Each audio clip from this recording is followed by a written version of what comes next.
मैंने कहा था अक्रॉस एसेट क्लासेस बाइंग है, तो डाउ और डाउ फ्यूचर्स की तो हमने बात कर ली थी। कच्चे तेल में $70 के किसिंग डिस्टेंस पे आज सुबह आपको ब्रेंट नजर आएगा। इस तरह की तेजी है। हमने फ्राइडे को कच्चा तेल छोड़ा था $68 के नीचे, $69 के ऊपर आज सुबह ट्रेड करता हुआ नजर आ रहा था। तो बिल्कुल सही अनुमान है लोगों का, शायद $70-72 तक की तैयारी कर सकता है। खैर वो करे ना करे, लेकिन मुझे लगता है कच्चे तेल रिलेटेड प्लेस को अडाप्ट रखिएगा। आज रिस्क ऑन ट्रेड्स का वैसे ही स्ट्रीट का मन है। ऑयल इंडिया, ओएनजीसी पिछले हफ्ते उतार चुका हूं मैं। ओएनजीसी में बहुत वैल्यू है,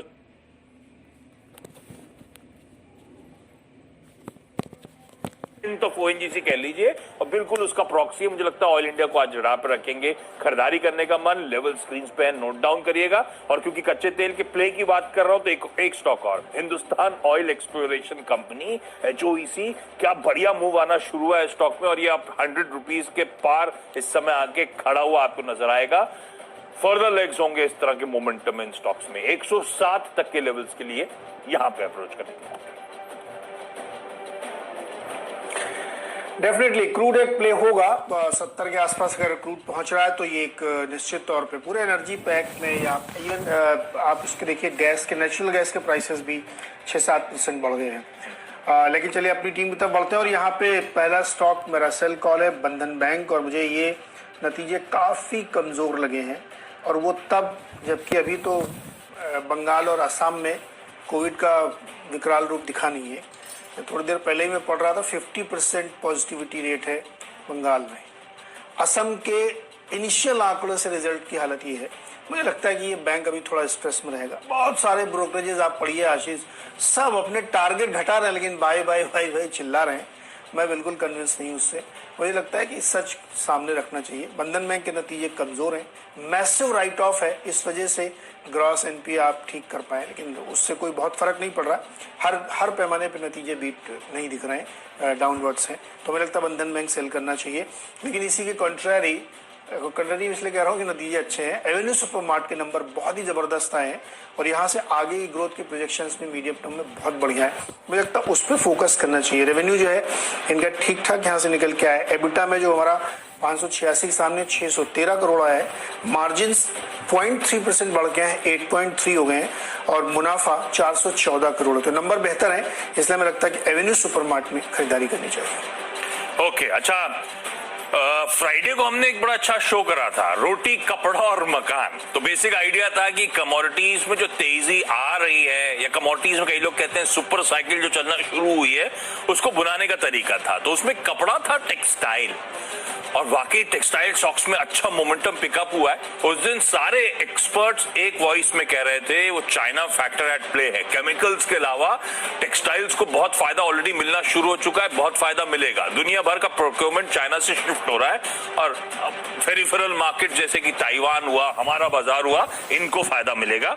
अब मिलना शुरू ऑलरेडी हो चुका है, नहीं हो चुका पता नहीं, लेकिन नंबर्स तो बहुत स्ट्रांग है। तो मैनेजमेंट से जब बातचीत होंगी तो कमेंट्री में समझ में आएगा।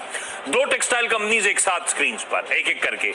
नितिन स्पिनर्स टेक्सटाइल कंपनी, बहुत स्ट्रांग नंबर्स आते हुए इस कंपनी की तरफ से।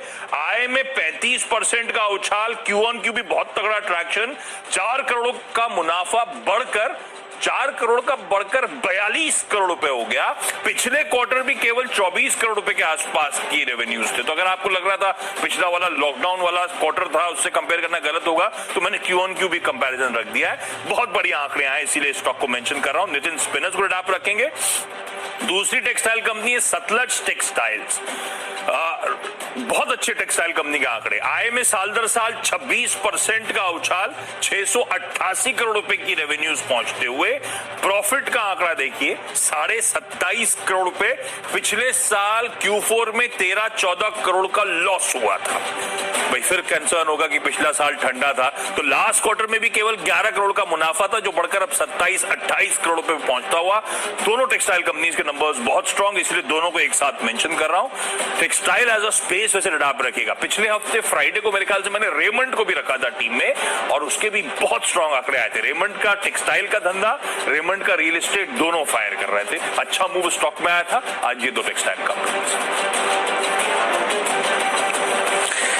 चलिए अगले स्टॉक्स मेरे हैं, फिर से अपनी फार्मा थीम की तरफ लौटते हैं, और कैडिला को पहले रखा है। वीकेंड के दौरान इनके जो एमडी साहब हैं उनके बहुत सारे इंटरव्यूज छपे हुए हैं तमाम। उनका मानना है कि इसी महीने उनकी जो जाइकोवी डी करके वैक्सीन आने वाली है, उसका अप्रूवल के लिए वो अप्लाई कर देंगे। उनको पूरी उम्मीद है कि मई के अंदर वो मार्केट में आ जाएगी। तो मुझे लगता है कि एक बड़ा ट्रिगर है जिसको मैं आपको लगातार बता रहा हूँ कि ये ट्रिगर इस कंपनी के लिए बहुत पॉजिटिव है, तो उसकी वजह से मुझे लगता है कि इसको ध्यान में रखना चाहिए। अगला स्टॉक है सिप्ला।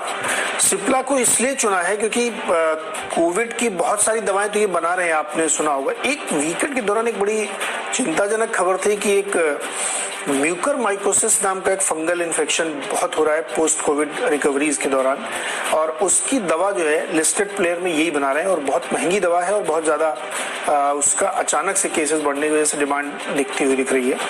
तो मुझे लगता है कि सिप्ला को रडार पर रखना चाहिए। अदर रीजंस भी हैं इसके बहुत सारी, जो ये दवाएं बना रहे हैं उसका तो इनका चल ही रहा है, लेकिन ये एक और नया ट्रिगर है इस स्टॉक के लिए, तो यहाँ पे भी खरीदारी कर सकते हैं। जुगलैंड फार्मोवा को भी खरीद के रखिएगा। इस स्टॉक में खबर ये है कि एक इनका मामला चल रहा था सिंगापुर में, जो इनके फेवर में गया है, यूएस कोर्ट ने भी इनके फेवर में कर दिया है, तो उसकी वजह से स्टॉक में एक बार फिर से हरकत होती हुई दिखेगी। अदर देन बाकी जो कोविड से रिलेटेड दवाओं की बहुत सारी खबरें हैं, तो ये 3 फार्मा स्टॉक्स में खरीदारी की सलाह होगी। अब बारी है आशीष डिपेंडेबल की। तो आपने भरोसा जता दिया फार्मास्यूटिकल एज अ स्पेस पे, तो फार्मा स्टॉक है। अब कई सारे फार्मा स्टॉक मेरे पास भी हैं। अब सब कुछ धंधे बंद हो गए।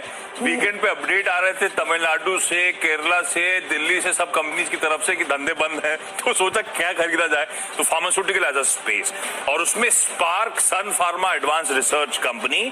सन फार्मा जो कंपनी है देश की दिग्गज फार्मास्यूटिकल कंपनी, उसका R&D अब इसकी बोर्ड मीट है 12 मई को। 12 मई मतलब परसों वेडनेसडे के दिन बोर्ड मीट शेड्यूल्ड है। फंड रेजिंग पर इस कंपनी का बोर्ड विचार करने वाला है, जिसमें वारंट्स कन्वर्टेबल इक्विटी शेयर्स में हो या फिर इक्विटी शेयर्स या सिक्योरिटीज के जरिए वो फंड रेजिंग की तैयारी हो रही है। तो कोई बड़ी अनाउंसमेंट से पहले मुझे लगता है यहाँ पे तेजी आ सकती है। अच्छा, एक बात ध्यान रखिएगा, जब ये फंड रेजिंग की बोर्ड मीट्स होती हैं तो एनुअल फंड रेजिंग की मंजूरी के लिए भी हो सकती है। खैर एनीबडीज गेस वेडनेसडे को निकल करके आएगा, लेकिन मुझे लगता है स्पार्क के स्टॉक में खरीदारी करने का मन, सन फार्मा में जिस तरह का उछाल है उसका हमेशा पॉजिटिव रब ऑफ आता है थोड़े लैग के साथ। तो 190 तक के टारगेट्स के लिए यहाँ पे अप्रोच करने का मेरा जो डिपेंडेबल स्टॉक है वो डॉक्टर रेड्डीज है। वीकेंड के दौरान बहुत अच्छी खबर इनके लिए आई कि DRDO के साथ मिलकर इन्होंने कोविड के ट्रीटमेंट की दवा बनाई, जिसको इमरजेंसी ऑथराइजेशन मिल गया है यूज करने के लिए, और इसका जो टेस्ट इन्होंने किया था वो अब दिसंबर से मार्च के बीच में कोविड के करीब 2 दर्जन अस्पतालों के बीच में किया और ये सक्सेसफुल रहा, इसलिए इसको DGCI ने अप्रूवल दिया है। ये एक पाउडर फॉर्म में दवा है जो वाटर सोल्यूबल है और उसको जो है कोविड ट्रीटमेंट के तौर पे यूज किया जाए। एक्चुअली ये कैंसर की दवा थी, लेकिन उसको रीपर्पस किया गया है और ये सक्सेसफुल पाई गई है कोविड ट्रीटमेंट में, तो ये किया गया। डॉक्टर रेड्डीज क्यों? क्योंकि ये जो ज्वाइंट ट्रायल था वो डॉक्टर रेड्डीज और DRDO ने मिलकर किया था और इसका डिस्ट्रीब्यूशन भी डॉक्टर रेड्डीज करेंगे, वही इसको बेचेंगे। डॉक्टर रेड्डीज के लिए एक और खबर है कि आपने लास्ट वीक सुना होगा फ्राइडे को स्पुतनिक V या स्पुतनिक 5 लाइट, उसका डिस्ट्रीब्यूशन भी ये करेंगे और उसके लिए भी इन्होंने इम्पोर्ट ऑर्डर जारी कर दिया। तो मुझे लगता है डॉक्टर रेड्डीज के लिए तो इतने ट्रिगर हैं कि रोज एक नई खबर इनके लिए निकलती है। इसको जरूर रडार पर रखिएगा। डिपेंडेबल तौर पर खरीदारी की सलाह होगी। 5200 का टारगेट आज के लिए होगा। एक छोटा सा ब्रेक लेते हैं, ब्रेक से लौट के आएंगे आपको बताएंगे फ्री हिट और पिंच हिटर्स।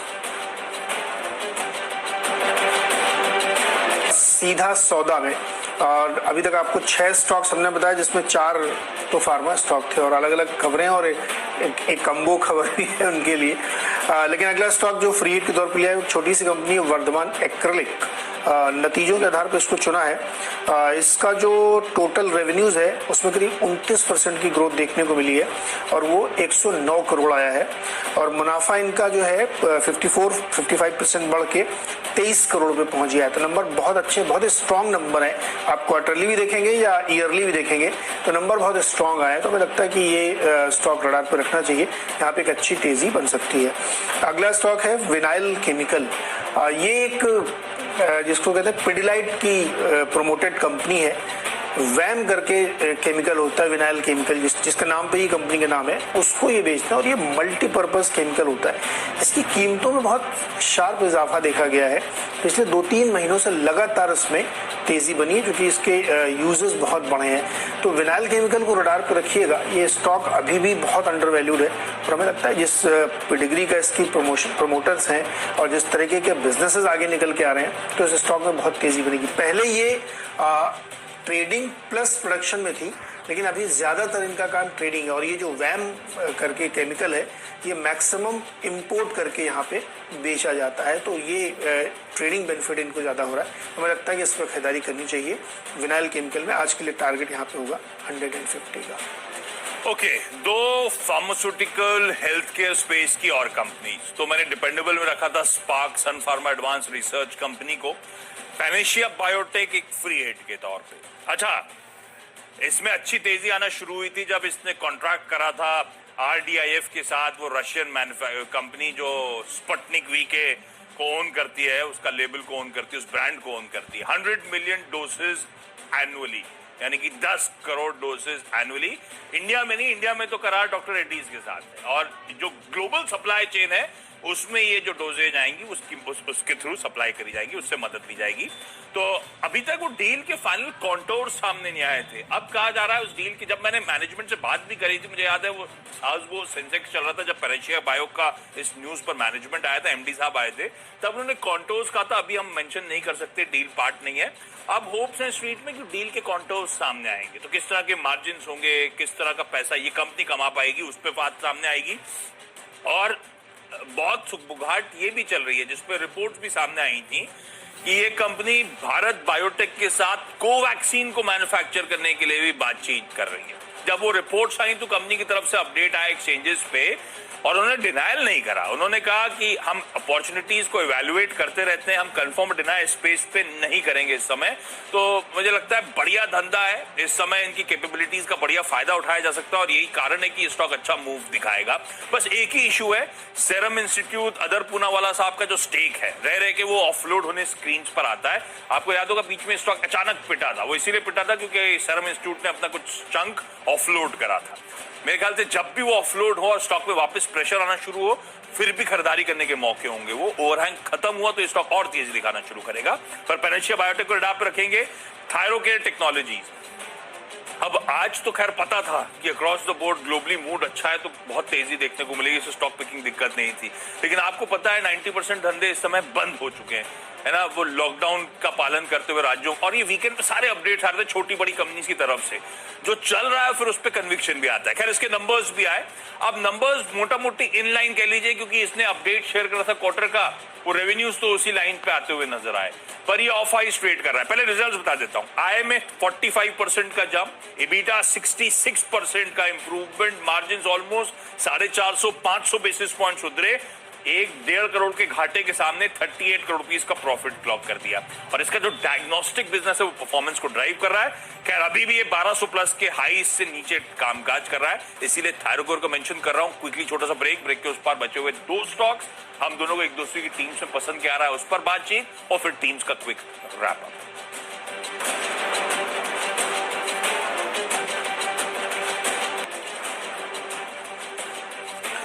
स्वागत है एक बार फिर से आपका सीधा सौदा में, और आखिरी के दो स्टॉक्स सेल कॉल वाले हैं, हीरो मोटो और मारुति। दोनों को इसलिए क्योंकि प्लांट शटडाउन एक्सटेंड किया गया है एक हफ्ते के लिए। तो मुझे ऐसा लगता है कि ये दिक्कत जो है नंबर्स में दिखेगी, पूरा जो क्रम अब तक का बहुत बढ़िया था वो टूटता हुआ दिखेगा। और एक्चुअली ऑटो कंपनीज के लिए एक दिक्कत भरा समय आगे भी है। पता नहीं ये कब ये लॉकडाउन्स खत्म होंगे, कब ये रिस्ट्रिक्शंस खत्म होंगे और कब ये फिर से नॉर्मलसी की तरफ लौटेंगे। तो मुझे लगता है कि इसकी वजह से ऑटो स्टॉक्स में जो एक रैली बनी थी वो थोड़ी सी फिजल आउट होगी। तो यहाँ पे सेल साइड में ही आपके ट्रेड्स बनने चाहिए। अब तक बहुत अच्छा था, लेकिन आगे की तस्वीर थोड़ी सी हेजी है। तो मुझे लगता है कि दोनों में बेच चलना चाहिए, हीरो मोटो में भी और मारुति में भी। तो बाय कॉल्स और वीकेंड क्या, फ्राइडे को जब बाजार बंद हुआ उसके बाद दोनों स्टॉक दिखाते रहिए डायरेक्टर साहब स्क्रीन पे, कोई दिक्कत नहीं। फ्राइडे को जब बाजार बंद हुआ उसके बाद अपडेट आया कि भाई वेल्सपन इंडिया की बोर्ड मीट शेड्यूल्ड है मई 14 को, यानी कि इस हफ्ते फ्राइडे को वो बोर्ड मीट है। रिजल्ट्स, डिविडेंड के साथ साथ बायबैक पे विचार होगा। तो मैंने कहा ये तो बढ़िया मौका है खरीदने का। फिर देखा वो स्टॉक तो 10-11% ऑलरेडी फ्राइडे की ट्रेडिंग सेशन में चल चुका था, तो फिर मन नहीं करा। तो ग्रुप का, और ये दोनों कंपनी जो है एकदम ठंडी पड़ी थी, तो ग्रुप का रब ऑफ आना चाहिए। अच्छे स्वीट स्पॉट में खबरें भी अच्छी आ रही थी वेल्सपन कॉर्प को लेकर, ऑर्डर बैगिंग को लेकर। 165 के साल के हाई से वेल्सपन कॉर्प पे खरीदारी करने का मन, और दूसरा वेल्सपन एंटरप्राइजेस 135-140 के हाई से स्टॉक 100 के आसपास के लेवल्स पे चल रहा है। तो जिसको लेकर खबर आई थी वेल्सपन इंडिया, उसको अवॉइड करके उसकी ग्रुप कंपनीज दोनों वेल्सपन एंटरप्राइजेस और वेल्सपन कॉर्प आपकी स्क्रीन पर, जिनमें खरीदारी करने का मन। मेरी 10 की सीधा सौदा की टीम दिखा दी नीरज जी, सीधे सीधे 10 खरीदारी के कॉल्स हैं। देखिए इसमें एसबीआई लाइफ जो आपने चुना है ना, वो मुझे बहुत अच्छा लग रहा है। अच्छा इस वजह से भी कि देखिए कार्लाइल का सब वो सब होने के बावजूद स्टॉक फ्राइडे को ही स्टॉक ऊपर हो गया था ड्यूरिंग ओपनिंग ही। दूसरी चीज ये है कि लाइफ इंश्योरेंस के जो न्यू बिजनेसेस के नंबर आपको मिलते रहते हैं हर महीने, वो बहुत एनकरेजिंग है।